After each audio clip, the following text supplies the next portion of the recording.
Au nom d'Allah, le tout miséricordieux, le très miséricordieux.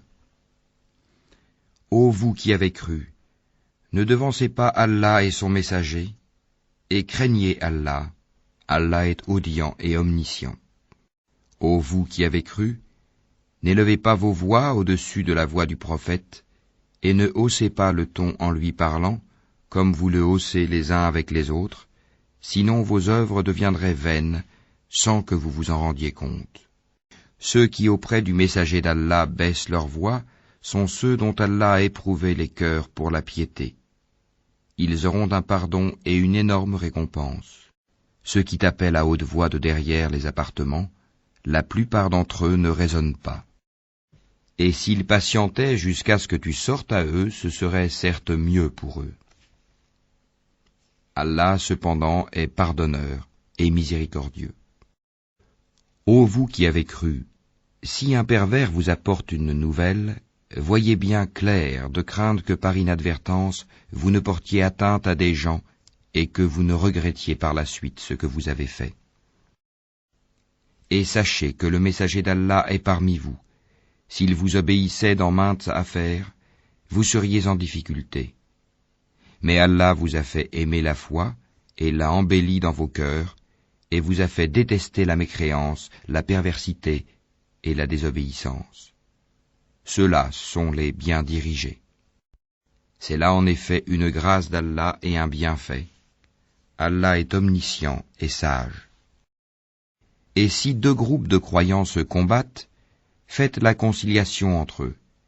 Si l'un d'eux se rebelle contre l'autre, combattez le groupe qui se rebelle, jusqu'à ce qu'il se conforme à l'ordre d'Allah. Puis, s'il s'y conforme, réconciliez-les avec justice, et soyez équitables, car Allah aime les équitables. Les croyants ne sont que des frères. Établissez la concorde entre vos frères, et craignez Allah, afin qu'on vous fasse miséricorde. Ô vous qui avez cru, qu'un groupe ne se raille pas d'un autre groupe. Ceux-ci sont peut-être meilleurs qu'eux.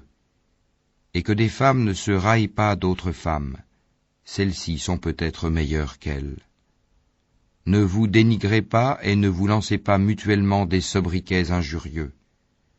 Quel vilain mot que perversion lorsqu'on a déjà la foi. Et quiconque ne se repent pas, ceux-là sont les injustes.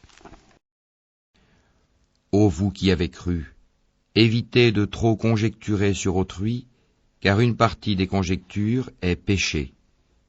Et n'espionnez pas, et ne médisez pas les uns des autres. L'un de vous aimerait-il manger la chair de son frère mort? Non, vous en aurez horreur. Et craignez Allah, car Allah est grand accueillant au repentir, très miséricordieux. Ô homme, nous vous avons créé d'un mâle et d'une femelle, et nous avons fait de vous des nations et des tribus, pour que vous vous entreconnaissiez. Le plus noble d'entre vous auprès d'Allah est le plus pieux. Allah est certes omniscient et grand connaisseur. Les Bédouins ont dit, nous avons la foi. Dis, vous n'avez pas encore la foi. Dites plutôt, nous nous sommes simplement soumis, car la foi n'a pas encore pénétré dans vos cœurs. Et si vous obéissez à Allah et à son messager, il ne vous fera rien perdre de vos œuvres. Allah est pardonneur et miséricordieux. Les vrais croyants sont seulement ceux qui croient en Allah et en son messager, qui par la suite ne doutent point, et qui luttent avec leurs biens et leurs personnes dans le chemin d'Allah. Ceux-là sont les véridiques. Dis, est-ce vous qui apprendrez à Allah votre religion alors qu'Allah sait tout ce qui est dans les cieux et sur la terre? Et Allah est omniscient. Ils te rappellent leur conversion à l'islam comme si c'était une faveur de leur part. Dis, ne me rappelez pas votre conversion à l'islam comme une faveur. C'est tout au contraire une faveur dont Allah vous a comblé en vous dirigeant vers la foi, si toutefois vous êtes véridique. Allah connaît l'inconnaissable des cieux et de la terre, et Allah est clairvoyant sur ce que vous faites.